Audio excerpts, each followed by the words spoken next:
ఆయనన్నా ఎలా ఉన్నారు? నా కెమిస్ట్రీకి సంబంధించి బెటర్మెంట్ ఎగ్జామ్ లేదా సప్లిమెంటరీ ఎగ్జామ్ రాసే వాళ్ళకి ఫస్ట్ గెస్ట్ పేపర్ని ఈరోజు చూద్దాం. మ్యాథ్స్ అండ్ ఫిజిక్స్కి సంబంధించిన ఫస్ట్ గెస్ట్ పేపర్స్ ఆల్రెడీ మీకు కోర్సులో అప్లోడ్ చేయబడినాయి.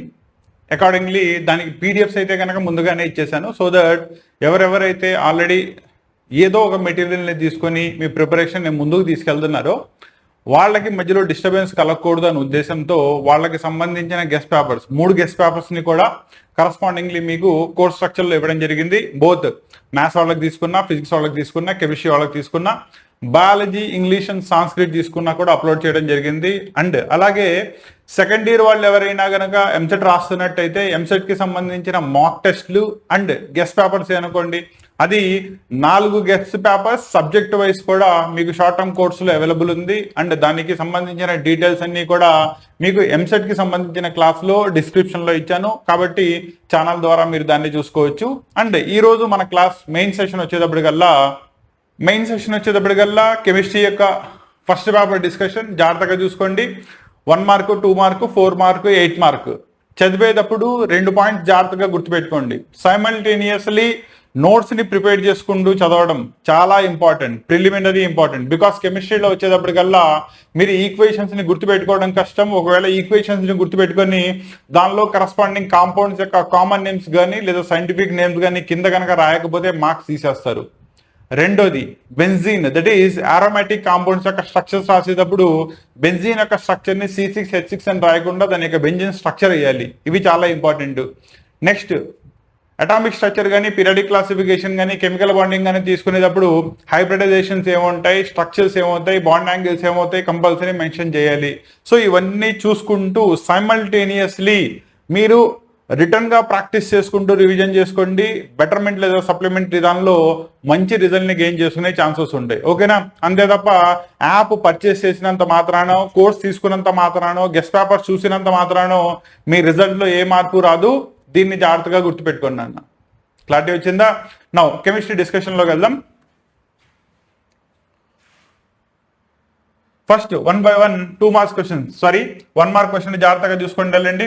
Which of the following will have 0 dipole moment? So dipole moment 0 ఉండాలి అంటే molecule should be a symmetrical molecule ఉండాలి. సో దట్ ఒక సైడ్ దాని యొక్క పుల్లింగ్, ఎలక్ట్రోస్టాటిక్ రిపల్షన్స్ కానీ అట్రాక్షన్స్ కానీ ఏముంటాయో రెండో సైడ్ కూడా సేమ్ అదే ఫేజ్లో సిమెట్రికల్లీ ఆపోజిట్ డైరెక్షన్లో ప్రజెంట్ అయి ఉండాలి. దెన్ ఓన్లీ దాని యొక్క డైపోల్ మూమెంట్ 0 అవుతుంది. వాడు ఏమని చెప్తున్నాడు ఇక్కడ, which of the following will have the 0 dipole moment? So దీంట్లో కనుక తీసుకున్నట్టయితే only symmetrical molecule is BF3, కాబట్టి దానికి మాత్రమే డైపోల్ మూమెంట్ 0 ఉంటుంది. బికాస్ దాని యొక్క స్ట్రక్చర్ వచ్చేటప్పటికల్లా ట్రైగోనల్ ప్లేనార్ స్ట్రక్చర్, 120 degreesలో ఈచ్ వన్ సేమ్ యాంగిల్లో పొజెస్ చేయబడి ఉంటాయి. ఒక దాని యొక్క అట్రాక్షన్స్ రెండో దాంతో క్యాన్సిల్ అవుతాయి, కాబట్టి BF3 will have the 0 net dipole moment. Whereas దీనిలో కనుక తీసుకున్నట్టయితే it will have net dipole moment. దీనిలో పైన లోన్ పైర్ ఉంటుంది, సో అప్వర్డ్ దానిలో నెట్ డైపోల్ మూమెంట్ ఉంటుంది. NH3 పిరమిడల్ షేపు, దానిలో కూడా నెట్ డైపోల్ మూమెంట్ పైకి ఉంటుంది. వేరాజ్ ఎగ్జాక్ట్లీ క్యాన్సిల్ అవడంతో 0 డైపోల్ మూమెంట్ ని చూపించేది ఇక్కడ BF3 మాత్రమే. అంటే దాని యొక్క స్ట్రక్చర్ వచ్చేటప్పటికల్లా బోరాన్, ఫ్లోరిన్, ఫ్లోరిన్, ఫ్లోరిన్ ఇలా మీకు ట్రైగోనల్ ప్లేనార్ స్ట్రక్చర్ లో ఉండి with a bond angle of 120 degrees ఉంటుంది. పాయింట్ క్లియరా? రెండో క్వశ్చన్ చూడండి. The enthalpies of all the elements in their standard states are. So standard state లో ఉన్నప్పుడు ఎంథాల్పీస్ ఎంత ఉంటాయని చెప్తున్నాడు. ఓకేనా? నో స్టాండర్డ్ స్టేట్ లో ఎప్పుడైతే రాస్తావో వాటి యొక్క కరస్పాండింగ్ ఎంథాల్పీస్ వచ్చేటప్పటికల్లా డిఫరెంట్ ఎలిమెంట్స్ కి డిఫరెంట్ గా ఉంటాయి, వాటిని రిప్రజెంట్ చేస్తే సరిపోతుంది. నెక్స్ట్ మూడో question, in which of the following compounds does manganese exhibit highest oxidation state? Manganese యొక్క హైయెస్ట్ ఆక్సిడేషన్ స్టేట్ +7, అది వచ్చేటప్పటికల్లా KMnO4 లో ఉంటుంది. Next the numerical value of Avogadro number, that is 6.023 into 10⁻23, దాన్ని మెన్షన్ చేస్తే సరిపోతుంది. Methoxy propane and ethoxy ethane are dash isomers. So ఇవి రెండు కూడా ఒకసారి ఆక్సిజన్ కనుక తీసుకున్నట్టయితే దానికి అటు పక్కన ఇటు పక్కన number of carbon atoms variation వచ్చింది, కాబట్టి అటువంటి వాటిల్ని మనం మెటామర్స్ అంటారు. Next decreasing order of acidic behaviour, ethyne, ethene and ethane, this depends upon the వాటి యొక్క హైబ్రిడైజేషన్ అండ్ దానిలో పర్సంటేజ్ ఆఫ్ ఎస్ క్యారెక్టర్ మీద డిపెండ్ అయి ఉంటుంది. సో ఇక్కడ డిక్రీజింగ్ ఆర్డర్ అన్నాడు కాబట్టి హైయెస్ట్ ఈథైన్ ఉంటుంది, సెకండ్ ఈథీన్ ఉంటుంది, లీస్ట్ వచ్చేటప్పటికల్లా ఈథేన్ ఉంటుంది. Next how many p electrons are present in the sulfur atom, దాని యొక్క అటామిక్ నెంబర్ రాయండి, కాన్ఫిగరేషన్ రాయండి, 2p అండ్ 3p లో ఉండే టోటల్ ఎలక్ట్రాన్స్ ని ఫైండ్ అవుట్ చేయండి, సరిపోతుంది.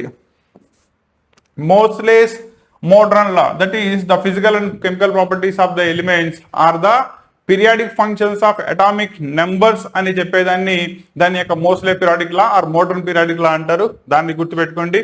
Next relationship between Gibbs free energy and equilibrium constant, that is delta G is equal to minus RT logarithm to the base E equilibrium constant అని రాస్తే అదే దాని యొక్క రిలేషన్. కాకపోతే దాన్ని రాసిన తర్వాత ప్రతి టర్మ్ ని ఎక్స్ప్లెయిన్ చేయాలి. డెల్టా జీ అంటే ఏంటి, ఆర్ యూనివర్సల్ కాన్స్టెంట్ ఏంటిది, T absolute temperature, K equilibrium constant. క్లియరా? 10th question, how many molecules of glucose are present in 2.23, దాన్ని డివైడెడ్ బై దాని యొక్క మాలిక్యులర్ వెయిట్ తో డివైడ్ చేయండి, నెంబర్ ఆఫ్ మోల్స్ వచ్చేస్తుంది.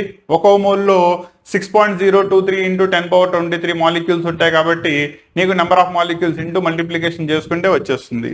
Next define and explain molar mass, the mass of 1 mole of molecules ఏదైతే ఉంటుందో దాన్నే మోలార్ మాస్ అంటారు. And it is represented by weight by molecular weight చేసుకుంటే వచ్చేస్తుంది. క్లియరా? నా 2 మార్క్స్ దానిలో ఈచ్ అండ్ ఎవ్రీ క్వశ్చన్ జాగ్రత్తగా చూసుకోండి, ఎక్కడైనా డౌట్స్ ఉంటే కనుక కామెంట్లో తెలియజేయండి. ఫస్ట్ వచ్చేటప్పటికల్లా ఆబ్బో ప్రిన్సిపల్ అంటే ఏంటి. నా ఇక్కడ 2 మార్క్స్ దానికి కాబట్టి మినిమం 4 పాయింట్స్ రాయాలి. ఈచ్ పాయింట్ హాఫ్ మార్క్ కింద క్యాలిక్యులేట్ చేసుకో. 4 పాయింట్స్ రాస్తేనే నీకు దానికి full marks, that is 2 marks పడతాయి. అకార్డింగ్లీ రాయాలి. నా ఆబ్బో ప్రిన్సిపల్ వచ్చేటప్పటికల్లా ఇది building black of atomic orbitals అంటారు. అటామిక్ ఆర్బిటాల్స్ ని ఎలక్ట్రాన్స్ తో ఫిల్ చేసేటప్పుడు నీకు బేసికల్లీ 3 రూల్స్ ఉంటాయి. ఒకటి ఆబ్బో ప్రిన్సిపల్, రెండోది హున్స్ రూల్, మూడోది పౌలీస్ ఎక్స్క్లూజన్ ప్రిన్సిపల్. ఈ 3 రూల్స్ కంపల్సరీ గుర్తుపెట్టుకోవాలి. మూడింటిలో నుంచి ఏదైనా ఒకటి డెఫినెట్లీ వస్తుంది. దాంట్లో ఇక్కడ ఆబ్బో రూల్ కనుక చూసుకున్నట్టయితే అటామిక్ ఆర్బిటాల్స్ ని ఫిల్ చేసేటప్పుడు lower n value, that is principal quantum number తక్కువగా దేనికైతే ఉంటుందో వాటిని ఫిల్ చేయాలి. ఈ రూల్ నీకు అప్ టు 3D దాకా సరిపోతుంది. వేరాస్ 3D తర్వాత 4S వచ్చేటప్పుడు 3D 4S వచ్చేటప్పుడు ఈ రూల్ సరిపోదు. ఇక్కడ వచ్చేటప్పటికల్లా దేనికైతే లోయర్ ద n+1 వాల్యూ ఉంటుందో దాన్నే తీసుకోవాలి. ఎల్ అంటే ప్రిన్సిపల్ క్వాంటమ్ నెంబర్, ఎల్ అంటే అజిముతాల్ క్వాంటమ్ నెంబర్. ఇక్కడ n+1 వచ్చేటప్పటికల్లా 3+2 కాబట్టి దీనికి 5 అయింది. దీనికి వచ్చేటప్పటికల్లా 4+0 4 అయింది. దేనికి n+12 వాల్యూ తక్కువ ఉంది, దీనికి. కాబట్టి ముందు 4S ఫిల్ అయిన తర్వాతే 3D ఫిల్ అవుతుందని చెప్తుంది. అది ఆబ్బో యొక్క సెకండ్ రూల్. ఇలా ఈ 2 రూల్స్ విత్ అన్ ఎగ్జాంపుల్ కనుక రాసినట్టయితే నీకు ఇక్కడ ఫుల్ మార్క్స్ పడే ఛాన్స్ ఉంటుంది. క్లారిటీ వచ్చిందా? Next 13th question, how many neutrons electrons are present in the nuclei. వీటిల్లో ఎవరైనా ఒకరిని తీసుకోండి, చెప్తాను. ఫర్ అన్ ఎగ్జాంపుల్ స్ట్రాన్షియం తీసుకున్నారనుకోండి. స్ట్రాన్షియం అటామిక్ నెంబర్ వచ్చేటప్పటికల్లా 38, మాస్ నెంబర్ వచ్చేటప్పటికల్లా 88. అటామిక్ నెంబర్ అంటే number of protons and it is equal to number of electrons also for the neutral species. Whereas పైది మాస్ నెంబర్ వచ్చేటప్పటికల్లా ప్రోటాన్స్ ప్లస్ న్యూట్రాన్స్. మిమ్మల్ని ఇక్కడ అడిగింది ఏంటి, ఫస్ట్ ఎలక్ట్రాన్స్ ఫైండ్ అవుట్ చేయమన్నాడు. సో దీనిలో 38 ఎలక్ట్రాన్స్ ఉన్నాయి. నెక్స్ట్ న్యూట్రాన్స్ ఫైండ్ అవుట్ చేయమన్నాడు. Neutrons is equal to A - Z, that is 88 లో నుంచి 38 ని సబ్ట్రాక్ట్ చేసి ఎన్ని న్యూట్రాన్స్ ఉన్నాయి, దాంట్లో 50 న్యూట్రాన్స్ ఉన్నాయి. అలా ఏ స్పీషీస్ కైనా కూడా ఈజీలీ ఫైండ్ అవుట్ చేసేయచ్చు. క్లారిటీ వచ్చిందా? Next 44, consider the species N3- O2- and so on ఇచ్చుకున్నాడు. What is the common in them. వాటిల్లో కనుక నువ్వు అబ్జర్వ్ చేసుకున్నట్టయితే నైట్రోజన్ అటామిక్ నెంబర్ 7 పైన -3 ఛార్జ్ ఉందంటే అది 3 ఎలక్ట్రాన్స్ ని గెయిన్ చేసుకుంది. సో టోటల్లీ N3- లో 10 ఎలక్ట్రాన్స్ ఉన్నాయి. ఓకేనా? For an example aluminium last తీసుకున్నట్టయితే అటామిక్ నెంబర్ 13 +3 అంటే 3 ఎలక్ట్రాన్స్ ని లాస్ అయిపోయింది, that is equal to 10. So మీరు అబ్జర్వ్ చేసుకున్నట్టయితే వాటిల్లో నెంబర్ ఆఫ్ ఎలక్ట్రాన్స్ సేమ్ ఉన్నాయి. ఇటువంటి వాటిల్ని ఐసో ఎలక్ట్రానిక్ స్పీషీస్ అంటారు. కాబట్టి they are isoelectronic species because they have the same number of electrons. ఎలాగో ఏవైనా 2 ఎగ్జాంపుల్ తీసుకుని రాస్తే సరిపోతుంది. Arrange them in the increasing order of atomic radii. Increasing order, that is తక్కువ నుంచి ఎక్కువగా అన్నాడు. ఐసో ఎలక్ట్రానిక్ స్పీషీస్ లో దేని మీద అయితే పాజిటివ్ ఛార్జ్ హైయెస్ట్ ఉంటుందో దానికి రేడియస్ లోయెస్ట్ ఉంటుంది, అంటే స్మాలెస్ట్ సైజ్ లో ఉంటుంది. అండ్ నెగిటివ్ ఛార్జ్ హైయెస్ట్ ఉంటుందో దానికి లార్జెస్ట్ సైజ్ ఉంటుంది. సో హైయెస్ట్ పాజిటివ్ ఛార్జ్ దగ్గర నుంచి హైయెస్ట్ నెగిటివ్ ఛార్జ్ కి నీకు సైజ్ పెరుగుతూ ఉంటుంది. కాబట్టి ఇచ్చిన దాన్ని జస్ట్ రివర్స్ లో రైట్. సో AL+3 కంటే Mg+2 పెద్ద సైజులో ఉంటుంది. అండ్ సో ఆన్ లాస్ట్ లో N3- వచ్చేటప్పటికల్లా హైయెస్ట్ నెగిటివ్ ఛార్జ్ లార్జెస్ట్ సైజులో ఉంటుంది. దీన్ని ఎక్స్ప్లెయిన్ చేస్తే సరిపోతుంది. క్లారిటీ వచ్చిందా? Next 15th question, what is meant by bond order? Bond order is nothing but any bonded atom లో ఇద్దరు తీసుకుంటే ఆ ఇద్దరి మధ్యలో నెంబర్ ఆఫ్ బాండ్స్ ఎన్ని ఎగ్జిస్ట్ అవుతున్నాయి, సింగిల్ బాండా, డబుల్ బాండా, ట్రిపుల్ బాండా, లేదా ఫ్రాక్షనల్ బాండ్ ఉందా, దాని యొక్క బాండ్ ఆర్డర్ అంటారు. ఎగ్జాంపుల్ వచ్చేటప్పటికల్లా N2 తీసుకుంటే నైట్రోజన్ కి మధ్యలో ట్రిపుల్ బాండ్ ఉంటుంది కాబట్టి దాని యొక్క బాండ్ ఆర్డర్ 3. అదే ఆక్సిజన్ తీసుకుంటే బాండ్ ఆర్డర్ 2. అలా ఎక్స్ప్లెయిన్ చేయండి సరిపోతుంది. Next 16th one, give 2 examples of odd electron molecules. Odd electronic molecule వచ్చేటప్పటికల్లా ఆడ్ నెంబర్ లో తీసుకున్న ఈవెన్ నెంబర్ లో తీసుకున్న అది ఈవెన్ అయిపోతుంది. కాబట్టి it should be A charges species అయి ఉండాలి. ఓకేనా? ఫర్ అన్ ఎగ్జాంపుల్ తీసుకుంటే కనుక O2 మాలిక్యూల్ తీసుకోండి. O2 molecule oxygen atomic number 8, O2లో టోటల్లీ 16 ఎలక్ట్రాన్స్ ఉంటాయి. కాకపోతే ఈవెన్ వచ్చింది, నీకు అది ఆడ్ లో కావాలంటే దానిపైన ఛార్జ్ -1 ఉందనుకో, ఎన్ని అవుతాయి? 16 + 1 17. లేదు ప్లస్ ఛార్జ్ ఉందనుకో 16 నుంచి ఒకటి తీస్తావు 15 ఆడ్ ఎలక్ట్రాన్. ఇలా ఏవైనా 2 ఎగ్జాంపుల్స్ ని ప్రాపర్లీ మెన్షన్ చేస్తే సరిపోతుంది. Next state first law of thermodynamics. First law of thermodynamics 2 రాయాలి. ఒకటి it is a law of conservation of energy neither be created not destroyed, ఇది ఒకటి రాయాలి. రెండోది వచ్చేటప్పటికల్లా certain amount of heat Q అనేదాన్ని కనుక దాన్ని నువ్వు అబ్జర్వ్ చేసుకున్నట్టయితే it is equal to change in internal energy plus work done. It is also the statement of first law of thermodynamics. ఆ రెండింటిని రిప్రజెంట్ చేయాల్సి వస్తుంది.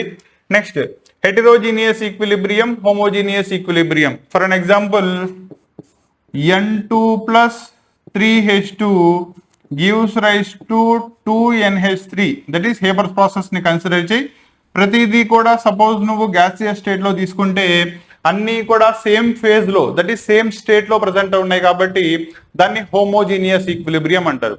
ఫర్ అన్ ఎగ్జాంపుల్ నీకు ఫామ్ అయిన అమోనియా కనుక లిక్విడ్ స్టేట్ లో వస్తే ఇవి రెండు గ్యాసియస్ స్టేట్ లో ఉంటే ఇది కనుక లిక్విడ్ స్టేట్ లోకి వచ్చింది కాబట్టి అటువంటి వాటిని మనం హెటెరోజీనియస్ ఈక్విలిబ్రియం అంటారు. ఎగ్జాంపుల్ సరిపోతుంది. Next disproportion reaction, that is basics దానిలో వచ్చేస్తుంది. Next Friedel crafts acylation reaction, benzene different reactions జరుగుతుంది. దానిలో ఫ్రిడల్ క్రాఫ్ట్స్ రియాక్షన్ వచ్చేటప్పటికల్లా నువ్వు బెంజీన్ తీసుకుని దాన్ని acetyl chloride, that is CH3COCl in the presence of anhydrous AlCl3 కనుక తీసినట్టయితే ఆ బెంజీన్ రింగ్ పైన COCH3 group, that is acyl group substitution జరుగుతుంది by electrophilic aromatic substitution. Formation వచ్చేటప్పటికల్లా ఎసిటోన్ ఫినాల్స్ ఫార్మేషన్ జరుగుతుంది. అండ్ ఆ రియాక్షన్ వచ్చేటప్పటికల్లా మీకు correspondingly Friedel Crafts acylation reaction అంటారు. ఇదే ప్లేస్ లో కనుక CH3Cl మిథైల్ క్లోరైడ్ కనుక తీసుకున్నట్టయితే దాన్ని ఫ్రిడల్ క్రాఫ్ట్ ఆల్కైలేషన్ రియాక్షన్ అంటాం. బెంజీన్ యొక్క రియాక్షన్ లో halogenation, nitration, sulphonation, Friedel craft alkylation, acylation, ఈ రియాక్షన్స్ అన్ని కూడా చాలా ఇంపార్టెంట్, జాగ్రత్తగా గుర్తుపెట్టుకోండి. క్లియరా? నో ఇది ఇక్కడ దాకా 1 మార్క్ అండ్ 2 మార్క్స్ క్వశ్చన్స్ యొక్క డిస్కషన్. నెక్స్ట్ క్లాస్ లో 4 మార్క్స్ అండ్ 8 మార్క్స్ యొక్క డిస్కషన్ తో మీ ముందుకు వస్తాను. ఇక్కడ దాకా ప్రాపర్లీ రివైజ్ చేసుకోండి. ఏమైనా డౌట్స్ ఉంటే కనుక డెఫినెట్లీ మీరు కామెంట్ లో తెలియజేయచ్చు. మీ ప్రతి కామెంట్ కి నేను రిప్లై ఇస్తాను. ఓకేనా? నెక్స్ట్ క్వశ్చన్ చూడండి, that is 21st question. Halogenation of methane అంటే ఏంటి, అంటే మీథేన్ని హాలోజనేషన్ చేయడం అంటే ఏంటి, అంటే దాని యొక్క ప్రొడక్ట్స్ రాయాలి.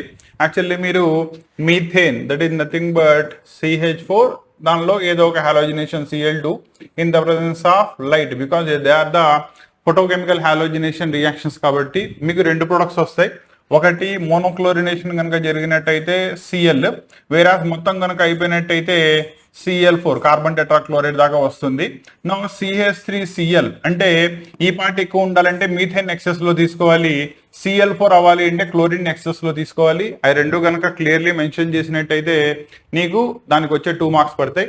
Next, how many sigma bonds and pi bonds are present in the given molecules. ఏదైనా ఒక ఎగ్జాంపుల్ తీసుకుంటాం చూడండి. ఫర్ ఎగ్జాంపుల్ బి కనుక తీసుకున్నట్టయితే CH, మధ్యలో డబుల్ బాండ్ ఉంది, CH, C దీనిపైన హైడ్రోజన్ ఉంది, C హైడ్రోజన్ హైడ్రోజన్ హైడ్రోజన్. క్లియరా? ఈచ్ సింగిల్ బాండ్ లో కానీ, డబుల్ బాండ్ లో కానీ, ట్రిపుల్ బాండ్ లో కానీ ఒక సిగ్మా బాండ్ ఉంటుంది. డబుల్ బాండ్ లో ఒక పై బాండ్ ఉంటుంది, ట్రిపుల్ బాండ్ లో 2 పై బాండ్స్ ఉంటాయి. సో కౌంట్ చూసుకున్నట్టయితే 1 2 3 4 5 6 7 8 9. సో దీంట్లో 9 సిగ్మా బాండ్స్ ఉన్నాయి, 1 2 పై బాండ్స్ ఉన్నాయి. దీన్ని క్లియర్గా మెన్షన్ చేస్తే దానికి వచ్చే 2 మార్క్స్కి 2 మార్క్స్ పడిపోతాయి. క్లారిటీ వచ్చిందా? Next, right the structures of. So మీకు ఐయుపాక్ నామన్క్లేచర్ మీద కంపల్సరీగా పేరు ఇచ్చేసి స్ట్రక్చర్ రాయమని కానీ, లేదా స్ట్రక్చర్ ఇచ్చేసి పేరు రాయమని కానీ కంపల్సరీ మిమ్మల్ని క్వశ్చన్ అడుగుతాడు. దాన్ని జాగ్రత్తగా రిప్రజెంట్ చేయాలి. For example ethyl methyl aniline. Aniline కనుక తీసుకున్నట్టయితే ఇలా బెంజిన్ రింగ్ ఉండి, బెంజిన్ రింగ్ పైన NH2 గ్రూప్ కనుక ఉన్నట్టయితే దాన్ని ఎనిలిన్ అంటారు. దీనిలో సెకండ్ పొజిషన్లో మిథైల్ గ్రూప్ ఉంది, 4th పొజిషన్లో C2H5 ఇథైల్ గ్రూప్ ఉంది. కాబట్టి ఇది మీకు కరస్పాండింగ్లీ 4-ఇథైల్ 2-మిథైల్ ఎనిలిన్ అవుతుంది. నెక్స్ట్ వచ్చేటప్పటికల్లా నియోపెంటేన్. సో మధ్యలో కార్బన్ నుండి 4 సైడ్లు 4 CH3 గ్రూపులు కనుక ప్రజెంట్ అయి ఉంటే దాన్నే నియోపెంటేన్ అంటారు. 5 కార్బన్స్ ఉన్నాయి. నియో వచ్చేటప్పటికల్లా దానిలో యాక్చువల్లీ నార్మల్, ఐసో, టెర్షియరీ ఇవి క్లాసిఫికేషన్ ఉంటుంది. దానిలో నియోపెంటేన్ యొక్క స్ట్రక్చర్ని అడిగాడు. ఓకేనా? సో నియోపెంటేన్ అంటే ఏదైతే 4 కార్బన్స్కి అటాచ్ అయి ఉంటుందో దాన్ని నియో కార్బన్ అంటారు. అండ్ హెన్స్ నియోపెంటేన్ యొక్క రిప్రజెంటేషన్ అలా ఉంటుంది. క్లారిటీ వచ్చిందా? సో ఇక్కడ దాకా మీకు 2 మార్క్స్ యొక్క డిస్కషన్. 2 మార్క్స్ డిస్కషన్ దాకా జాగ్రత్తగా చూసుకోండి. 4 మార్క్స్ అండ్ 8 మార్క్స్ యొక్క డిస్కషన్ వచ్చేటప్పటికల్లా నెక్స్ట్ క్లాస్ దానిలో మీకు అప్లోడ్ చేస్తాను. అండ్ నేను ఇక్కడ మళ్ళీ చెప్తున్నాను, మీకు సైమల్టేనియస్లీ రిటర్న్లీ ప్రాక్టీస్ చేసుకుంటూ రివిజన్ కంప్లీట్ చేయండి. ప్రతి క్వశ్చన్ పర్ఫెక్ట్లీ నేర్చుకున్న తర్వాతే సెకండ్ క్వశ్చన్కి మూవ్ ఆన్ అవ్వండి. అంతే తప్ప ఏదో బట్టి పట్టేసి నెక్స్ట్ క్వశ్చన్కి వెళ్ళమాకండి. ఫస్ట్ టైం చేసిన తప్పే మళ్ళీ సెకండ్ టైం కూడా రిపీట్ చేసినట్టు అవుతుంది అండ్ మార్క్స్ని లాస్ అయిపోయే ఛాన్స్ ఉంటుంది. ఎందుకంటే కెమిస్ట్రీ వచ్చేటప్పటికల్లా ఎంత ఈజీగా అర్థమైనట్టు ఉంటుందో అంతే ఈజీగా మర్చిపోవడానికి ఛాన్సెస్ ఉంటాయి. కాబట్టి అలా జరగకుండా ఉండాలి అంటే కాన్సెప్చువల్లీ నీకు క్లారిటీ ఉంటేనే దెన్ అది నీకు పర్ఫెక్ట్లీ రిప్రజెంట్ చేయడానికి కానీ దానికి కానీ కుదురుతుంది. కాబట్టి దీన్ని జాగ్రత్తగా గుర్తుపెట్టుకోండి. క్లియరా? నెక్స్ట్ క్లాస్లో 4 మార్క్స్ అండ్ 8 మార్క్స్ యొక్క డిస్కషన్ ఉంటుంది. అండ్ దీనికి సంబంధించిన పీడిఎఫ్స్ తీసుకుంటే కనుక 3 గెస్ట్ పేపర్స్ పీడిఎఫ్స్ మీకు ఆల్రెడీ అప్లోడ్ చేసి ఉన్నాయి. వాటిని జాగ్రత్తగా రివైజ్ చేసుకోండి. ఓకేనా? కోర్స్ తీసుకున్నారంటే కాదు, మీకు ఆల్రెడీ స్టార్టింగ్లో చెప్పాను, మళ్ళీ చెప్తున్నాను, పర్ఫెక్ట్ రివిజన్ చేసుకుంటేనే దానివల్ల మీకు ఉపయోగం ఉంటుంది. దీన్ని ఎప్పుడు మర్చిపోమాకండి. క్లియరా? ఓకేనా? సో దానిలోనే నెక్స్ట్ 4 మార్క్స్ క్వశ్చన్ చూద్దాం. డిస్కషన్ వచ్చేటప్పటికల్లా మెయిన్ క్వశ్చన్స్ వచ్చేటప్పటికల్లా 4 మార్క్స్ దానిలో ఫస్ట్ క్వశ్చన్ చూడండి. దీంట్లో composition of carbon, hydrogen and corresponding bromine ఇచ్చేశాడు. బ్రోమిన్ ఉంది అంటే కార్బన్లో they are part of alkyl halides కానీ ఎరైల్ హ్యాలైడ్స్ కానీ అవుతాయి.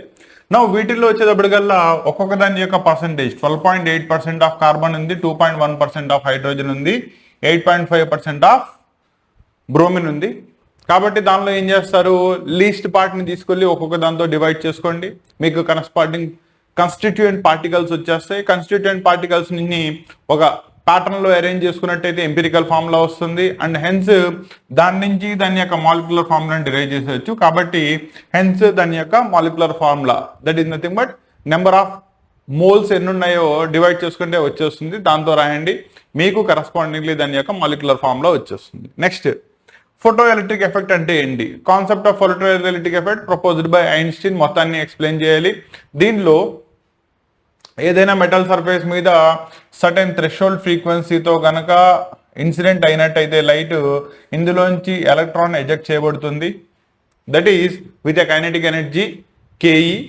నౌ హెచ్ న్యూ గనక ఇన్సిడెంట్ రేడియేషన్ తీసుకున్నట్టయితే హెచ్ న్యూ నాట్ దాని యొక్క థ్రెషోల్డ్ ఫ్రీక్వెన్సీ అవుతుంది, ప్లస్ హాఫ్ mv² దాని యొక్క కైనెటిక్ ఎనర్జీ అవుతుంది. ఇక్కడ దాకా గనక ప్రూవ్ చేసినట్టయితే ఫోటో ఎలక్ట్రిక్ ఎఫెక్ట్ లో దానికి 4 మార్క్స్ పడతాయి.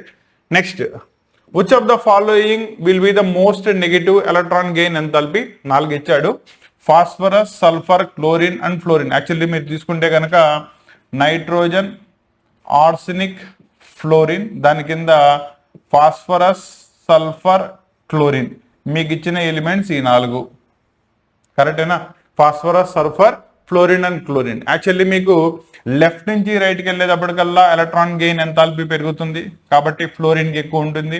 నెక్స్ట్ సెకండ్ అండ్ థర్డ్ గ్రూపుల్లో వచ్చేటప్పటికల్లా due to increase in the size immediate next group మీరు ఇచ్చే ఎలక్ట్రాన్ని అకామిడేట్ చేసుకోగలదు కాబట్టి chlorine, that is third group elements, third period elements మీకు హై ఎలక్ట్రాన్ గెయిన్ ఎంథాల్పీని పొజెస్ చేస్తాయి. సో 2 విధాలుగా తీసుకున్నా కూడా chlorine is the element with the highest electron gain enthalpy, దాన్ని ఎక్స్ప్లెయిన్ చేయాలి. Next, hybridization of PCl5, that is nothing but sp3d hybridization. Trigonal bipyramidal structure ఉంటుంది, దానిలో equatorial bond angle 120 degrees, axial bond angle 90 degrees ఉంటుంది, వాటిని explain చేయాలి. Next, KPKC మధ్యలో relation ని రాయమని చెప్తున్నాడు. నెక్స్ట్ 29th వచ్చేటప్పటికల్లా కింద వాటిల్లో ఏవి లూయిస్ యాసిడ్స్, ఏవి Lewis bases, electron pair donate చేసే వాటిని బేసెస్ అంటారు, యాక్సెప్ట్ చేసే వాటిని లూయిస్ యాసిడ్స్ అంటారు. వాటిని క్లాసిఫికేషన్ చేసి రాయాలి. నెక్స్ట్, ఇచ్చిన దానిలో number of sigma bonds, pi bonds ఎన్ని ఉన్నాయో రాసి యాక్చువల్లీ ఆ రెండింటి మధ్యలో డిఫరెన్సెస్ రాయాలి.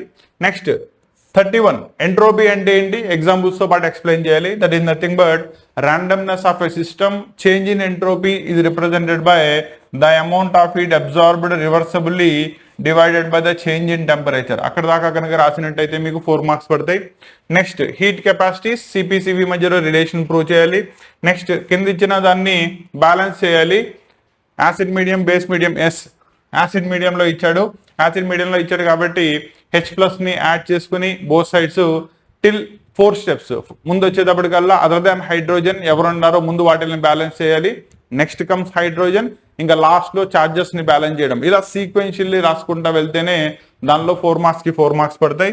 నెక్స్ట్ 34th క్వశ్చన్ వచ్చేటప్పటికల్లా బాండ్ ఫ్యూజన్ లో హెటరోలైటిక్ బాండ్ ఫ్యూజన్ అంటే ఏంటి, హోమోలైటిక్ బాండ్ ఫ్యూజన్ అంటే ఏంటి, ఆ రెండింటిని ఎక్స్ప్లెయిన్ చేయాలి. దేనిలో చార్జ్డ్ స్పీషీస్ వస్తాయి అండ్ దేంట్లో కరస్పాండింగ్లీ ఫ్రీ రాడికల్స్ జనరేట్ అవుతాయి. నెక్స్ట్, కెమికల్ రియాక్షన్ ఇచ్చేసాడు, ఆ రియాక్షన్ దానికి కరస్పాండింగ్లీ ఏ ఎవరు అవుతారు, బి ఎవరు అవుతారు, సి ఎవరు అవుతారు ఐడెంటిఫై చేయాలి. సో ఇక్కడ దాకా కూడా మీకు టోటల్లీ 4 మార్క్స్ క్వశ్చన్స్ వస్తే కనుక ఇంకా లాస్ట్ లో వచ్చేటప్పటికల్లా 8 మార్క్స్ క్వశ్చన్స్. 8 మార్క్స్ క్వశ్చన్స్ లో నేను మీకు చెప్పగలిగేది ఏంటంటే అంటే దానిలో 3 క్వశ్చన్స్ ఇస్తారు కాబట్టి చాయిస్ తీమాకండి. బోర్డ్ ఎగ్జామ్ లో కాదు, మీ ప్రిపరేషన్ లో. ఇక్కడ కనుక చాయిస్ తీసారనుకోండి, ఆ లాస్ట్ లో మీరు ఏదైతే చాయిస్ వదిలేశారో దాని నుంచే క్వశ్చన్ వస్తే మీ పేపర్ మళ్ళీ అల్లాడిపోతుంది. కాబట్టి ఆ పరిస్థితి రాకూడదు అనుకుంటే కనుక 3 క్వశ్చన్స్ కి 3 ఆల్రెడీ చదువుకోండి. దీనిలో కంపల్సరీగా 2 క్వశ్చన్స్ రిపీటెడ్లీ వచ్చేవే, ఒక క్వశ్చన్ మాత్రమే మారుతూ ఉంటుంది. ఫర్ అన్ ఎగ్జాంపుల్ తీసుకున్నట్టయితే దీంట్లో right the bores model of an atom యొక్క పాస్టులేట్స్, లిమిటేషన్స్ రాయమన్నాడు. ఓకేనా, 4 పాస్టులేట్స్ రాస్తారు. ఆల్రెడీ హైడ్రోజన్ స్పెక్ట్రమ్ లో వాటిని చదివినే కదా. నెక్స్ట్, ఏవైనా 3 లిమిటేషన్స్ రాయాలి, సరిపోతుంది.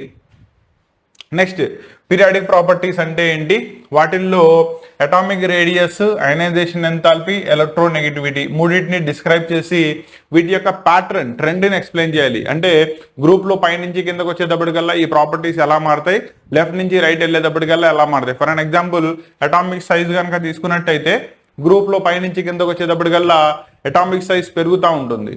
రీజన్ ఏంటి, పైనుంచి కిందకు వచ్చేటప్పటికల్లా అవుటర్ మోస్ట్ ఎలక్ట్రాన్ కొత్త ఎనర్జీ లెవెల్లోకి ఎంటర్ అవుతుంది. యాజ్ అ రిజల్ట్ సైజ్ పెరుగుతూ ఉంటుంది.